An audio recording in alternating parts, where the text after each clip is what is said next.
प्रसाद भी नहीं प्राप्त होता था, जो फल कलयुग में नाम संकीर्तन मात्र से प्राप्त हो जाता है। प्यारे बोले भगवत्सल भगवान की जय। अब तो महाराज परीक्षित जी कलयुग के इस एक गुण पर रीझ गए और रीझे ऐसे कि उसको रहने के लिए 4 कमरे दे दिए, 4 स्थान प्रदान कर दिए। कौन कौन से?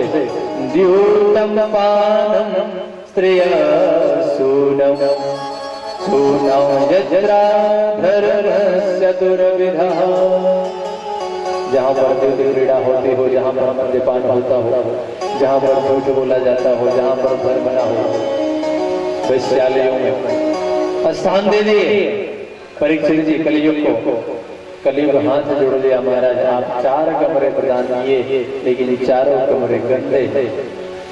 एक अच्छा सा दे दीजिए जिसमें कोई मेहमान आवे तो उसके स्वागत के लिए रहना चाहिए ना। फिर कोई भी मकान बनवाता है या कहीं से खरीदता है, उसमें ये जरूर देख लेता है कि गेस्ट रूम कौन सा है। वो विशेष रूप से उसका ध्यान देता है, कोई मेहमान आवे तो उसका स्वागत हम सुचारू रूप से कर सके। तुम्हारा एक तो अच्छा कमरा दे दीजिए हमको। परीक्षित जी महाराज क्योंकि गुणों पर उसके रीझ गए थे। एक सद्गुण था भगवान का साक्षात्कार कराने का। भगवान के कीर्तन से शीघ्र ही फल प्राप्त होता, इसलिए परीक्षित जी रीझ गए। एक कमरा और प्रदान कर दिए महाराज। पुनः जाते रूप मदार भो। 5वां स्थान दिए प्यारे स्वर्ण।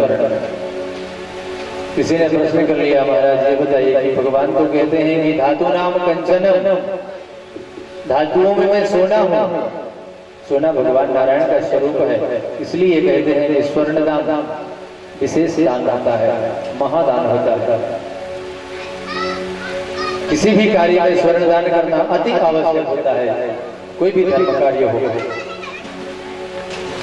सफलता का कारक है स्वर्ण दान। तो प्यारे धातु नाम कंचनम, और यहाँ पर 5वां स्थान कलयुग को सोने पर ही प्रदान कर दिए, स्वर्ण पर ही 5वां स्थान प्रदान कर दिए। तो भगवान का जब स्वरूप है सोना, तो यहाँ पर कलयुग कैसे रहेगा?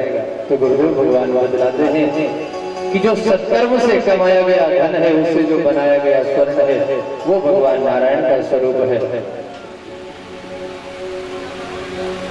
और जो अधर्म से कमाया गया धन है, स्वर्ण है, उसमें कलयुग का निवास होता है। बोले बोले भगवत्सल भगवान की जय हो, बाले कृष्ण लाल की जय हो।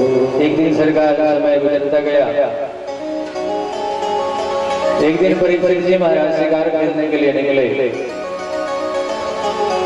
और शिकार करते खेलते जंगल में पहुंच गए। भूख प्यास से तड़प रहे परीक्षित जी, संतप्त हो रहे। पानी की तलाश में जंगल में ढूंढने लगे। एक छोटी सी कुटिया दिखाई पड़ी समीक मुनि की, और समीक जी की कुटिया के पास जैसे ही पहुंचे तो देखते हैं कि पहुंचने के बाद पानी के लिए पानी की इच्छा करते हैं, कोई है पानी देने वाला, बहुत प्यास लगी है। लेकिन महाराज जब कहीं से कोई आवाज नहीं आई, पानी लेकर के कोई नहीं आया, तो परीक्षित जी घोड़े से उतरे और उतर करके कुटिया में प्रवेश कर गए। देखते हैं तो एक दाढ़ी वाले बाबा समीक मुनि महाराज समाधि लगाए बैठे हैं, अखंड समाधि।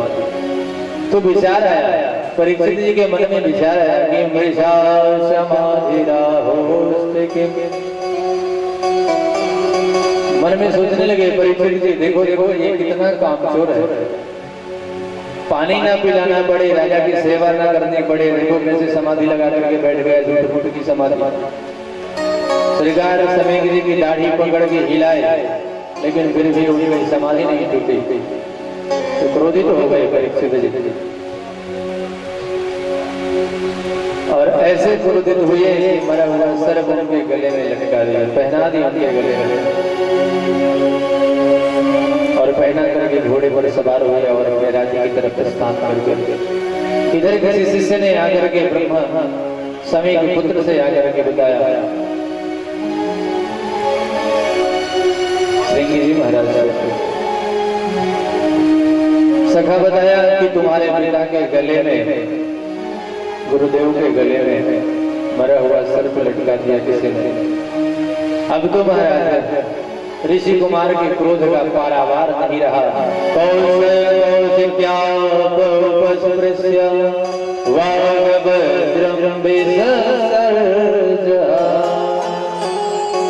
वाग वज्र का प्रयोग कर दिया।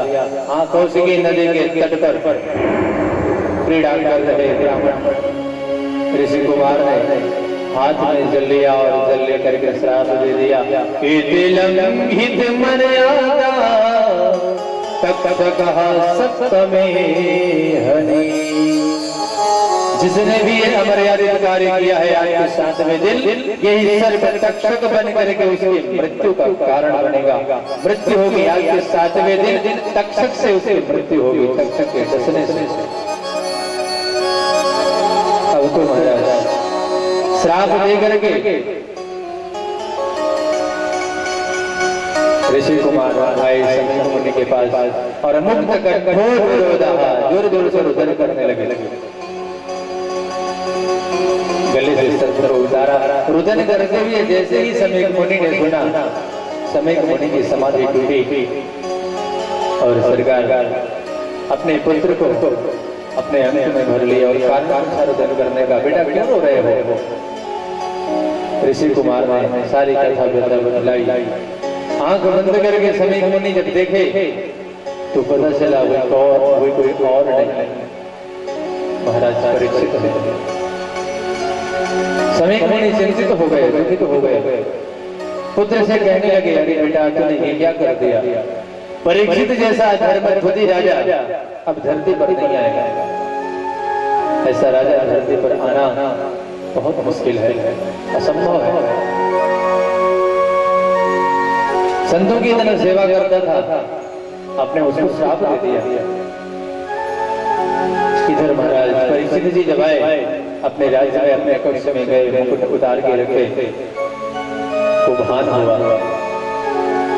उससे साथ में जल रहे परीक्षित जी मन में सोच रहे हैं, अहो मया नीच मनार्यवृतम् निरागसी ब्राह्मण गूढ़ तेजसी।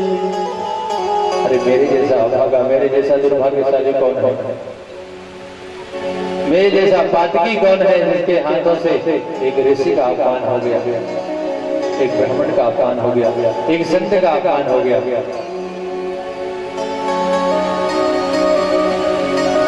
प्यारे कहते हैं, इधर समीप मुनि अपने शिष्य से संदेशा भिजवा दिया परीक्षित के पास।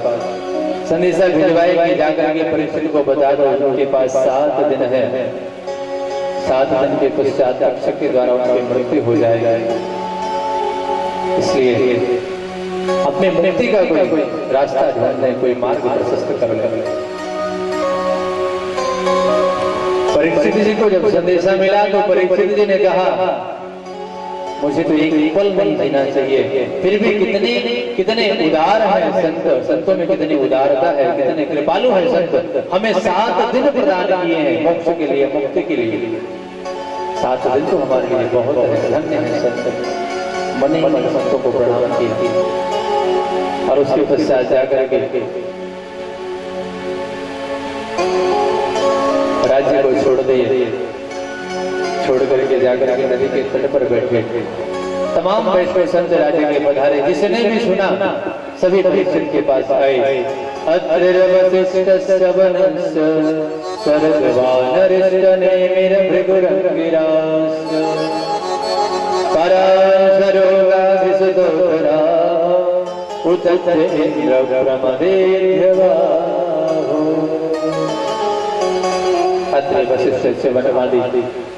सारे ऋषि मनीषी पधारे परीक्षित के पास और जब सभी आए तो सभी का पूजन करके परीक्षित जी ने प्रश्न कर दिया, महाराज जी बताइए कि मरण धर्म प्राणी को क्या करना चाहिए? मरने वाले को करना क्या चाहिए? सारे ऋषि मनीषी आपस में विचार ही कर रहे थे। इतने में 16 वर्षीय तत्रा भगवान व्यासपुत्रो यदेच्छया गमयमानो न वेदः। एक बार ब्राह्मण की वाणी से वाग्वज्र चला तो भगवान गर्भ में जाकर के रक्षा की परीक्षित की। और आज फिर से जब ब्राह्मण के वाणी का बाण छूटा है परीक्षित के ऊपर तो प्यारे आज फिर भगवान व्यासपुत्र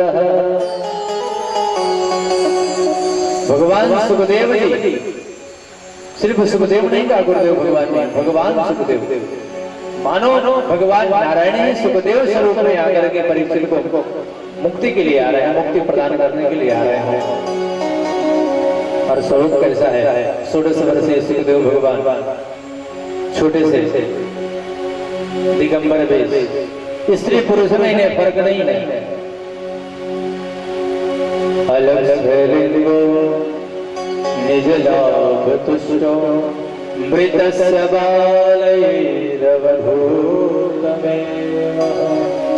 अवधूत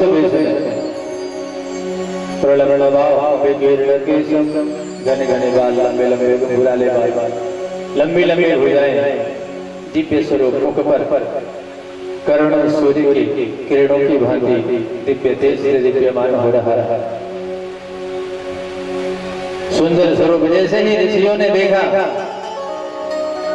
च्यवन आदि वशिष्ठ आदि सारे ऋषियों ने देखा, श्रेष्ठ ऋषियों ने देख करके छोटे से बालक को खड़े होकर उनके स्वागत में परीक्षित जी मन में विचार करने लगे, ये कोई साधारण बालक नहीं हो सकता जिसके सम्मान में सारे ऋषि मनीषी बड़े बड़े वैष्णव संत खड़े हो जाए अपने स्थान को छोड़ करके, तो कोई साधारण बालक नहीं हो सकता।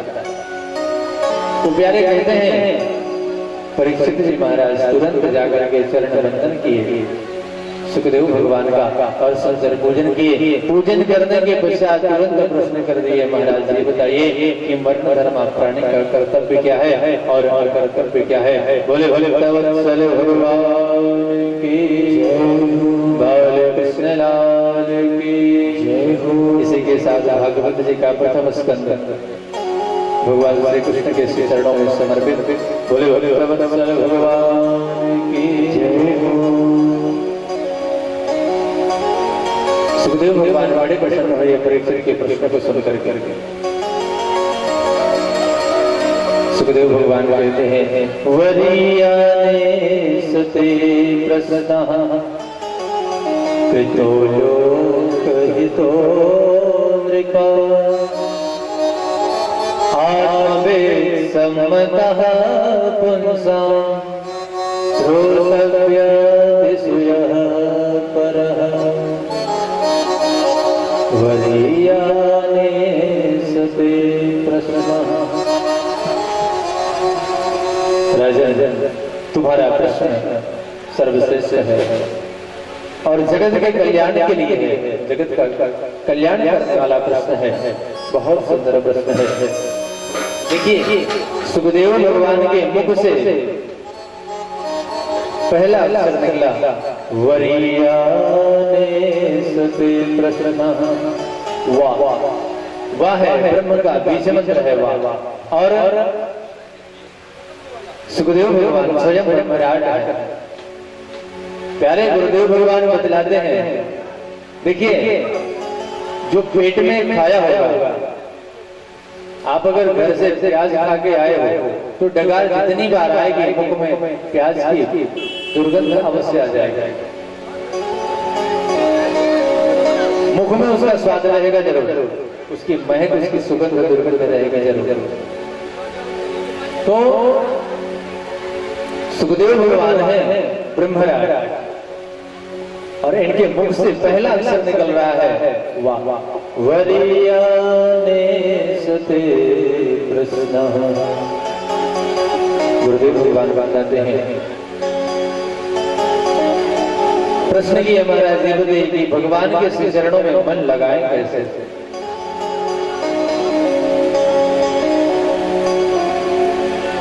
गुरुदेव भगवान कहते हैं श्रोतव्यः कीर्तितव्यस्य स्मर्तव्यस्य सदा भयम्। अगर भगवान के श्री चरणों में मन को मोड़ना है, भगवान के श्री चरणों की तरफ, तो सबसे पहले उनके बारे में जानना होगा। जानेंगे कैसे? संतों के संग में रह करके, सत्संग करके और भगवान की कथा सुन करके। जब कथा हम श्रवण करेंगे, जब कथा श्रवण करेंगे तो भगवान के श्री चरणों में अनुराग बढ़ेगा, और जब अनुराग होगा भगवान के चरणों में तो प्यारे कीर्तन करेंगे, और जब कीर्तन करेंगे तो भगवान के कीर्तन से मन निर्मल हो जाता है। ये निश्चित बात है, ये कीर्तन का महत्व है, कीर्तन की महत्ता है। अगर आप भजन करते रहो तो मन कितना भी चंचल हो शांत हो जाएगा। तो भगवान के कथा को हम सुनेंगे, उनके बारे में हम जानेंगे, उनकी कृपा के बारे में जानेंगे, तो मन निर्मल होगा। और जब मन निर्मल हो जाए, क्योंकि जाने बिनु न होए प्रतीति, बिनु प्रतीत होए नहीं प्रतीति। जब तक हम किसी के बारे में जानते नहीं, सुनते नहीं, तब तक हम उसको पहचानते नहीं, उससे प्रेम नहीं होता। बिनु प्रतीति होए नहीं प्रतीति। जब तक जानेंगे नहीं, समझेंगे नहीं, उससे बात नहीं करेंगे, तब तक उससे प्रेम बढ़ेगा नहीं। तो प्यारे, मन की निर्मलता अगर लानी है तो सर्वप्रथम भगवान की कथा सुनो, कीर्तन करो, और जब मन निर्मल हो जाए तो मन को धुतकारो, मन को धुतकारो, मन से कहो अब इधर उधर भटकना छोड़ करके भगवान के चरणों में आ जाए, जहां से सदगति मिलनी है, जहां से कल्याण होता है। बोले वत्सल भगवान की जय हो। परीक्षित जी ने प्रश्न कर दिया, प्रभु आप बताएं, हमारे जीवन के सिर्फ 7 दिन है, और 7 दिन में हमें मोक्ष कैसे मिलेगा, मुक्ति कैसे मिलेगी? कल के प्रसंग आया था कि प्यारे देखिए, डॉक्टर भी कई तरीके होते हैं। कुछ तो होते हैं कि मर्ज को आधा ठीक कर देते हैं अपनी बातों से, और कुछ होते हैं कि थोड़े से मर्ज को भारी बना देते हैं, डरा देते हैं इतना ज्यादा। सुखदेव भगवान इतने कुशल डॉक्टर हैं, इतने कुशल वैद्य हैं। प्यारे परीक्षित जी ने जैसे ही प्रश्न किया कि 7 दिन में मुक्ति का कोई साधन बतलाइए, सुखदेव भगवान ने कहा, राजन तुम्हारे पास 7 दिन तो बहुत है, 7 दिन तो बहुत ज्यादा है तुम्हारे पास। अरे खटवांग ने तो एक पल में मुक्ति प्राप्त कर ली। मुहूर्ता सर्वमुत्सृज्य गतवान भयं हरि। एक पल में वो मुक्ति को प्राप्त हो गया। तो तुम्हारे पास तो 7 दिन है, और वैसे देखा जाए प्यारे तो जितने भी व्यक्ति हैं, हम सभी का जीवन सिर्फ 7 दिन का ही है।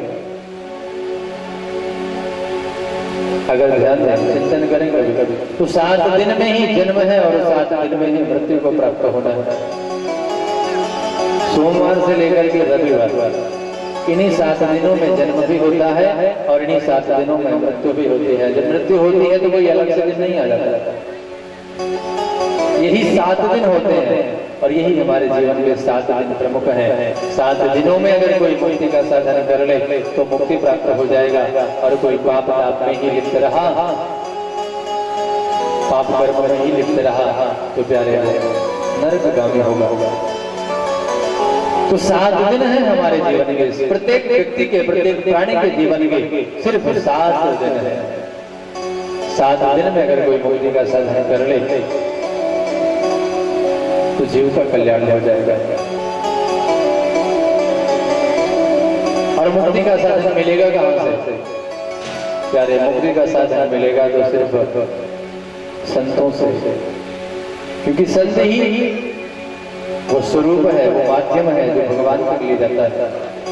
उस परमात्मा तक पहुंचने का जो मार्ग प्रशस्त करता है वो एकमात्र संत होता है। बोले संत भगवान की जय हो। परीक्षित जी ने प्रश्न कर दिया, महाराज जी बताइए कि भगवान का ध्यान कैसे करें? गुरुदेव भगवान बतलाए, जितासनो जित श्वासो जित संगो जितेन्द्रिय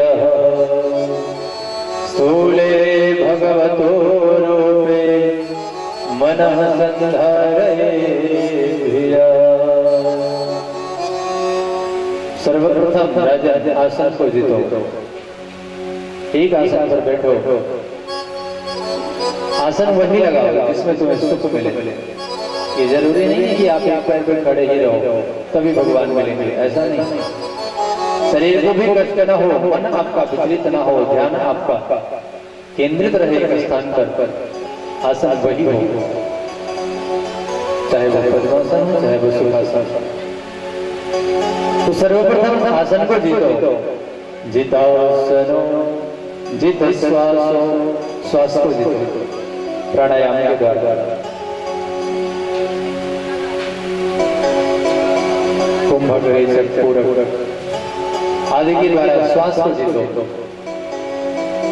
और उसके बाद ध्यान को जब भगवान के श्री चरणों में लगाओगे तो ध्यान केंद्रित होगा। और धीरे धीरे जब आसन को जीत लोगे, श्वास को जीत लोगे और उसके पश्चात जब भगवान का ध्यान करोगे तो भगवान का साक्षात्कार अवश्य ही प्राप्त होगा। और इसके पश्चात गुरुदेव भगवान प्रभु के 24 अवतारों के बारे में बतलाए। बोले भक्तवत्सल भगवान की जय हो। परीक्षित जी ने प्रश्न कर दिया, महाराज ये बताइए कि कामनाओं की पूर्ति के लिए किसका ध्यान करें? गुरुदेव भगवान बतलाते हैं कि अलग अलग कामनाओं के लिए अलग अलग देवताओं की पूजा होती है। ऐश्वर्य पाना है तो इंद्र की पूजा करो, सौंदर्य पाना है तो अप्सराओं की साधना करो, धन पाना है तो शिव जी की पूजा करो, संकट से मुक्त होना है तो हनुमत लाल का ध्यान करो। इस तरह से महाराज बतलाए। गुरुदेव भगवान कहते हैं कि जो प्राणी अपने जीवन में कुछ क्षण भगवान के लिए नहीं देता, भक्ति नहीं करता, उसका जीवन कैसे होता है बहुत सुंदर गुरुदेव भगवान बतलाए। स्वबिड बराहो करई संस्तुता पुरुषः पशुः। उसके प्रशंसक कौन कौन है? जो अभिमानी होता है, जिसको अभिमान होता है, वो मंदिर में जाकर के अपने सिर को नहीं झुकाता, अपने से बड़ों के सामने विनम्रता पूर्वक नहीं होता, उसको देख करके ऊंट बड़ा प्रसन्न होता है। ऊंट कहता है ये तो मेरे ही जैसा है, जैसे मैं अकड़ के चलता हूँ ऐसे ये भी अकड़ के चलता है, थोड़ी सी भी इसमें नम्रता नहीं है। और जो महाराज इधर उधर की वस्तुएं इधर उधर के खाद्य पदार्थ खाते रहते हैं, जो भी मिला आगे, कोई नियम नहीं कोई संयम नहीं, उनको देख करके वराह बहुत प्रसन्न होते हैं। चलो ये तो हमारी कैटेगरी में आता है। जो भी मिला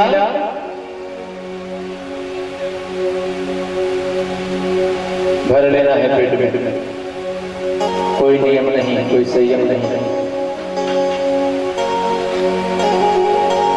गुरुदेव भगवान कहते हैं कि जीवा सती दार दुर्गे वसुत न जोगाय युर्गाय माना बिले बदोदर क्रम विक्रमान ये न शृण्मतः कर्णपुटे नरस्य। जिसने अपने